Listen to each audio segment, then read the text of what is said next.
and when the train passes over that when they're active, it'll automatically slam the brakes on regardless of whether the driver wants to or not. And this is a real one, a train protection and warning system aerial loop. Hello, I'm Howard. I've worked in UK railway engineering for nearly 20 years in everything from maintenance and fault response to project work, renewals and management.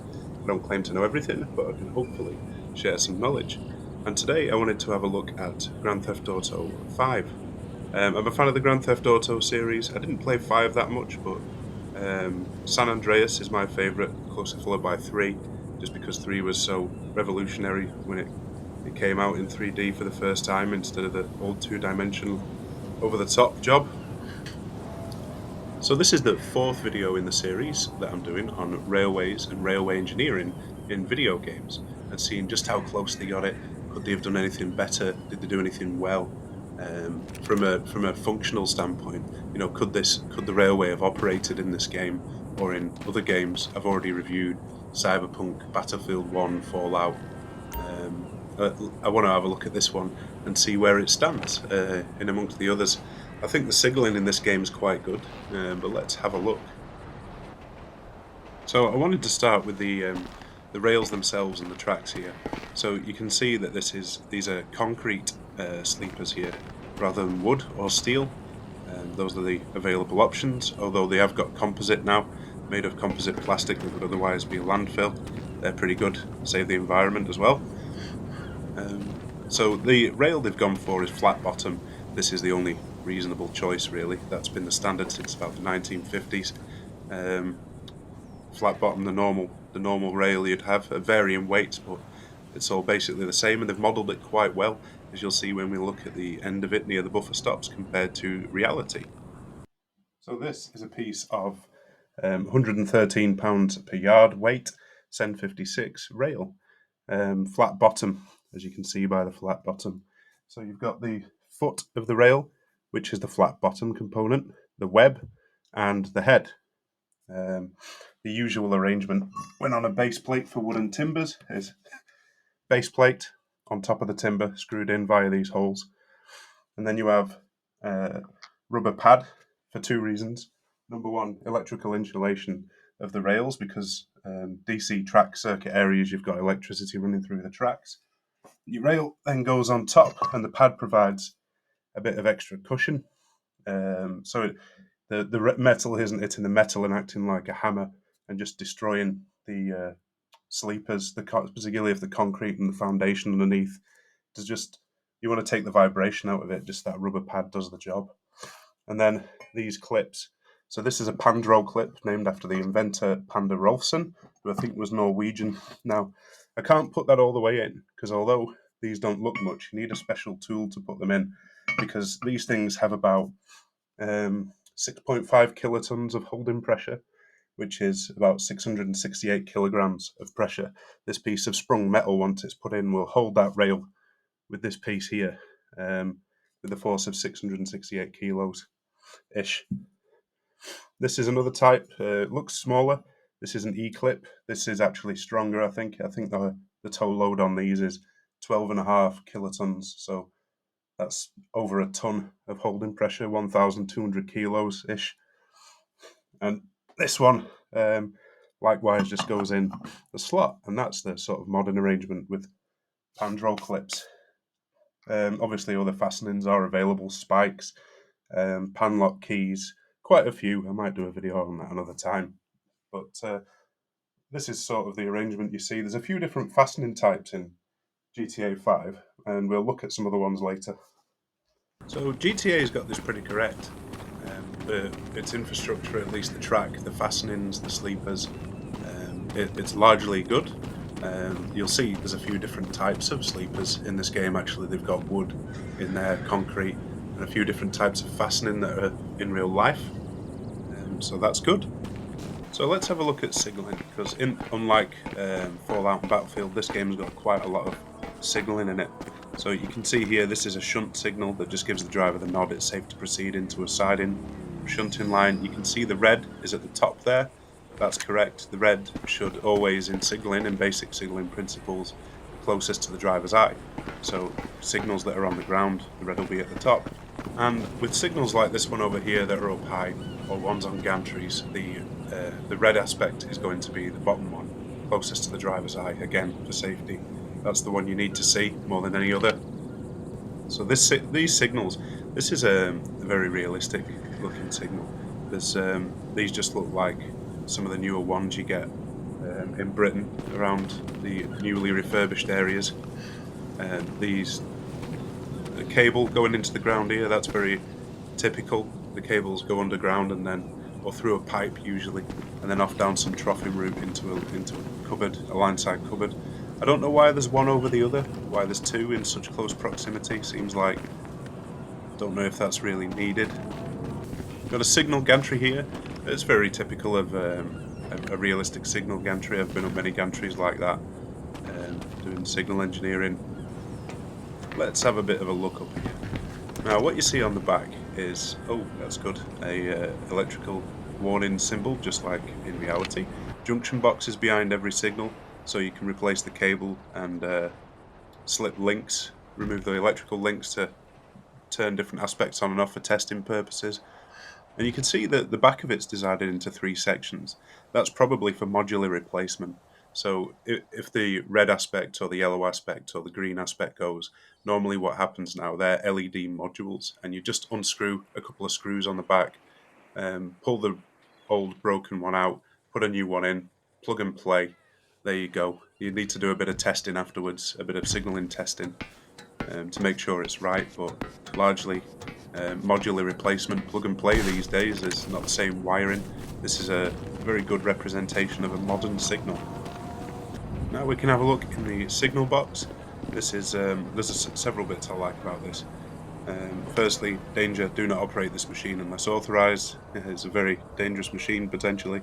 But this panel here, down to the color, this is a very realistic representation of what an actual signaling panel looks like. They've obviously looked at some reference material for that to get that right. The only complaint I have is that it doesn't match the signaling layout. So that shows two main lines with a adjoining line coming out of the siding, and that layout isn't here. If you look out the window, it's a different layout to what's shown on that panel.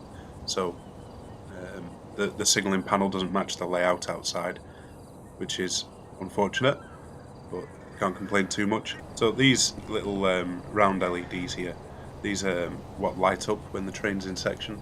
They'll glow whichever colour they're meant to glow, white or red, depending on whether a route's set or not and whether the track's occupied.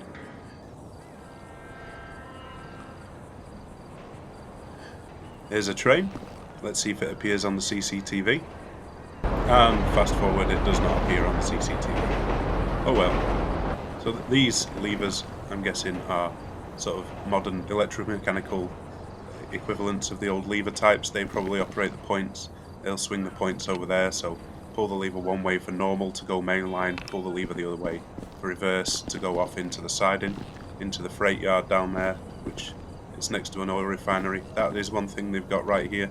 The layout is correct. They've got sort of a main freight line and then stop-offs going into that big refinery or factory or whatever it is there. So there's purpose to the railway here, which is good. And here we'll see some of what I'm going to talk about later, in that this game is over-signaled, if anything. We've gone from no signals in previous games to just too many. There's no reason to have two signals approaching what is the end of the line, a buffer stop. That's the job of one signal at most. That's a common theme throughout this game, you'll see. There's quite a lot of over-signalling, which I'll look at later. This is a classic buffer stop design. You can see when if it gets hit, the force comes in laterally, horizontally like that. But because of the 45-degree downward pieces at the back, it redirects some of that force into the ground, so it doesn't just knock the buffer stop over. And here we can see some of the flat bottom rail that I was talking about earlier. They've got that right. You can see the head at the top, where the train actually runs on, the web of the rail, and the foot. The other thing with this railway is you can hear the clatter of the train there, and that's a classic jointed track sound, where it's over the joint. Now, on the track, on all the rail I've seen in GTA 5, you won't get that sound because it's continually welded. There's no rail joints, so the joints are where two rails put together and are bolted together with a plate. I think they call it a joint bar in America sometimes, and we call it a fish plate. And it's that jointed track that gives the characteristic clatter clatter sound of the railway, which the trains make, but you wouldn't get in any railway on Grand Theft Auto 5 because it's all continually welded. So the track's welded together instead of being jointed. So you just get a clean sort of whistle sound as the train rolls along. I mean, the sound of the engine, yeah, but you wouldn't get that clatter, so, unfortunately. Here we are looking at some switches and crossings, or S&C, as we call it for short. Now, the first thing you notice is there's no stretcher bars or equipment to operate the points. So normally you'd have stretcher bars between the switch rails, and they're there to maintain the gauge between the switch rails, make sure they don't flop around everywhere, and ensure that the train wheel can pass through with the correct clearance so it doesn't hit the back of the rail or get jammed in the switch. So they're missing, and the other thing that's missing is the point operating equipment. Usually it'd have some rod in there, some kind of electrical motor, hydraulics, pneumatics, manual levers, rodding, anything just to move the toes of those switches over and back. You'd need that kind of equipment to move the switch, and in this case there isn't any, and it's missing. So watch this train through here, and then I'll show you how the wheels shouldn't have got through there in the first place. So that train's gone straight on. Points haven't moved, obviously, because there's no equipment to move them. So if we follow the wheel of the inside of this rail, so the wheel's travelling along here as it enters the switch, and then bang, straight up against the back of the switchblade there. Now, no matter which direction it's going, one of these switchblades should be stood off with a gap for the train wheel to go through. Now, a lot of games make this same mistake, where they will have both switch rails closed instead of one closed and one open, as it should be.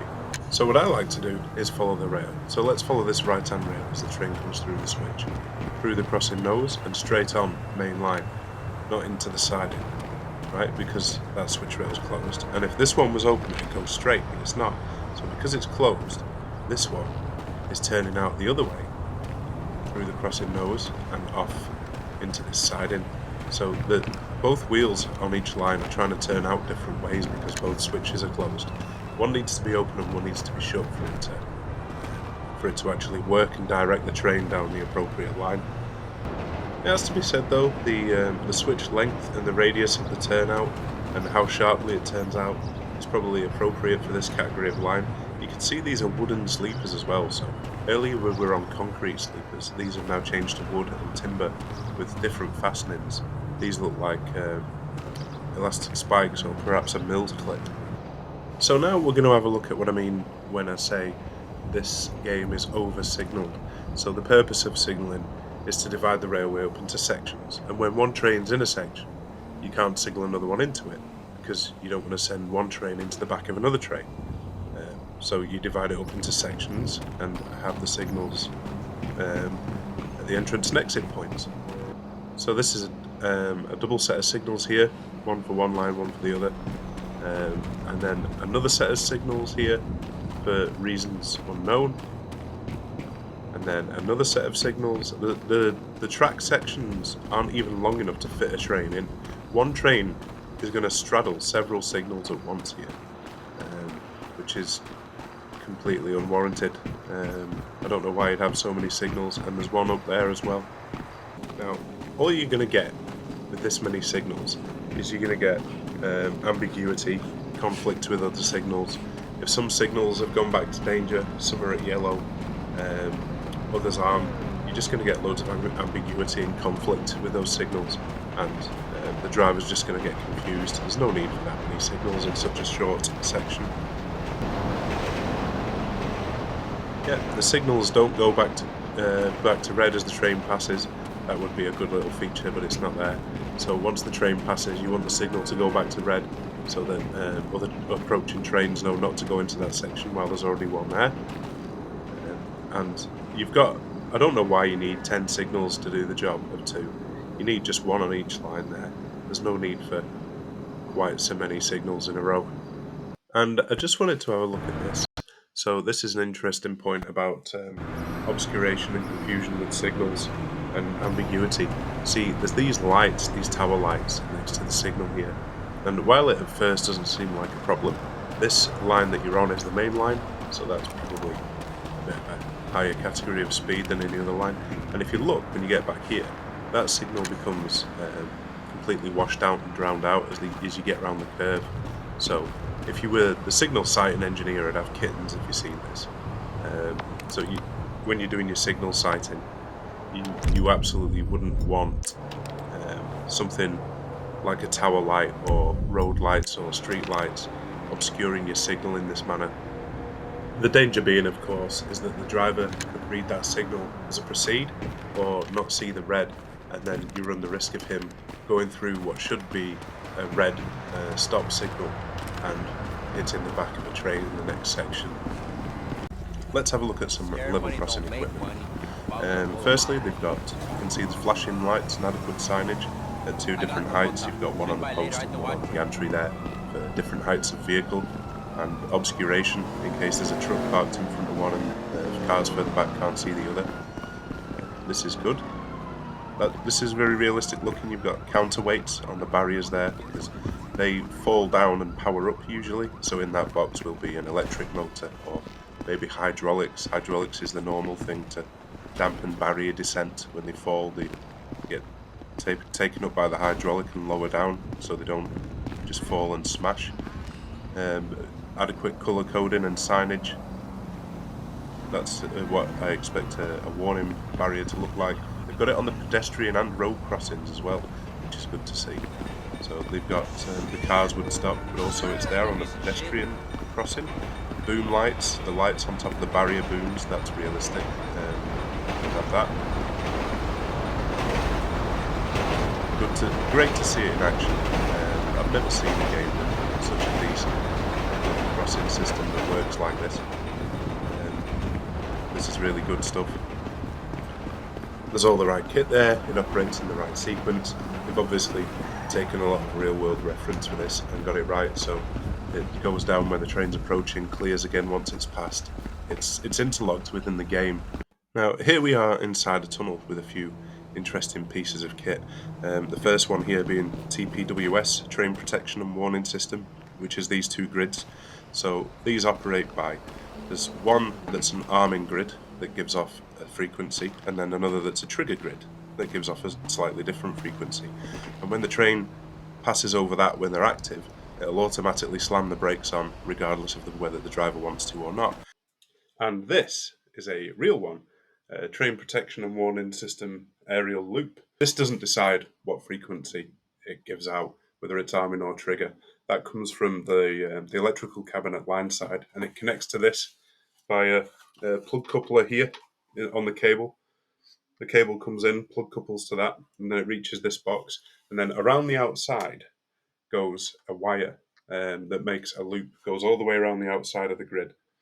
And then this becomes a transmitter loop that emits the either 64.25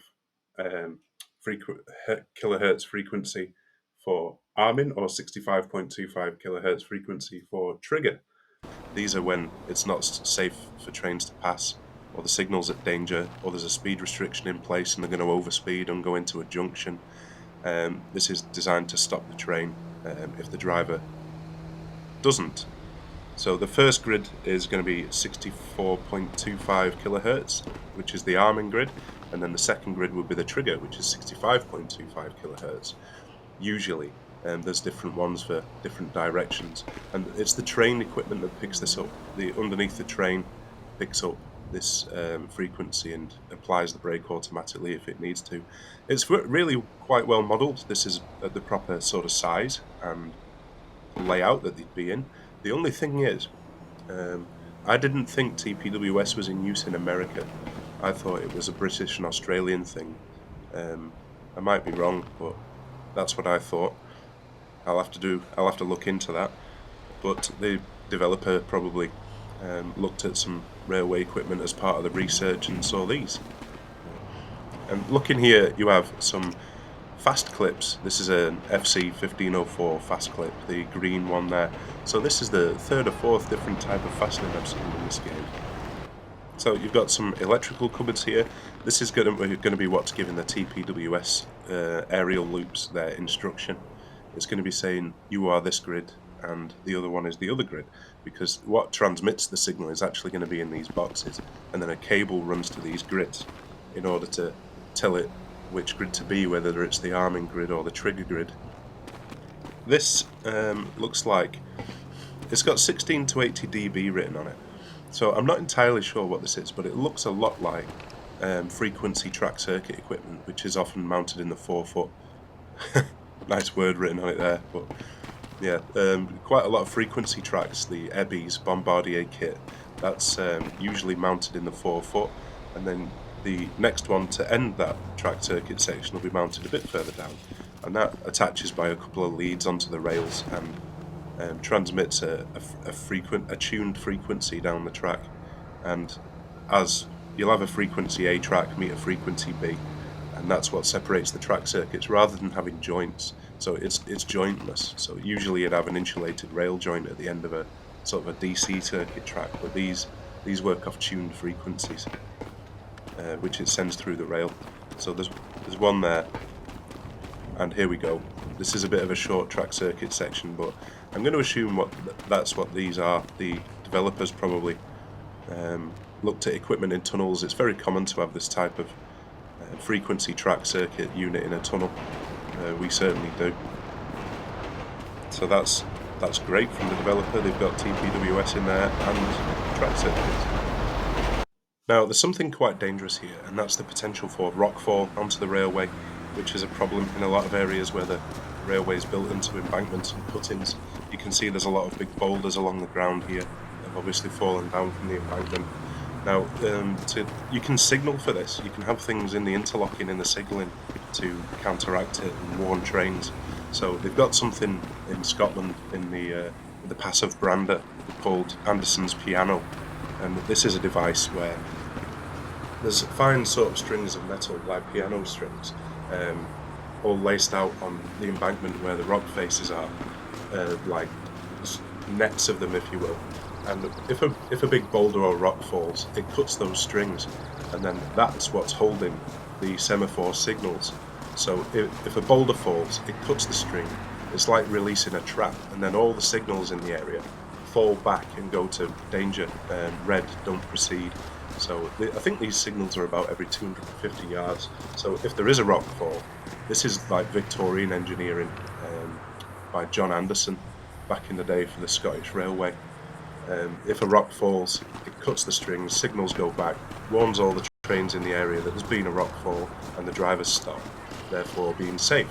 I think there's modern equivalents where there's like fibre optics and sensors that detect embankment slips, but that's something you could signal into the railway to help with safety in these sort of areas.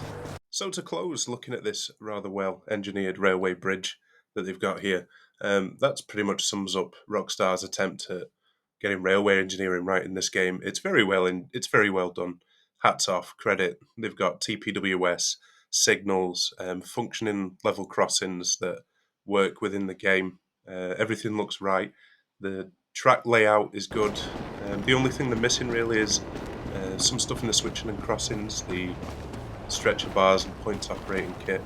But overall, really, really good. The best one I've seen so far, anyway. They've got a good variety of different stuff, different types of sleepers, different types of fastenings. They've used a different variety that is appropriate for the areas that they're in. The signal box was good. A few too many signals, a bit over signaled, but that's an easily forgivable mistake for anyone that's not a signals engineer. I can tell that the developers have put a lot of research and time and effort into this. I think probably because the Grand Theft Auto series, a lot of the missions and a lot of the story involves infrastructure, airports, railways, roads. A lot of the missions involve driving and transport. So it makes sense that they'd spend quite a lot of time getting that nice and realistic. They've done a really good job, and based on the performance here, I'm looking forward to reviewing Red Dead Redemption 2 in the near future. That should be really good. I'll be looking at that. But for Grand Theft Auto 5, I'm going to give it 8.7 out of 10. Thank you.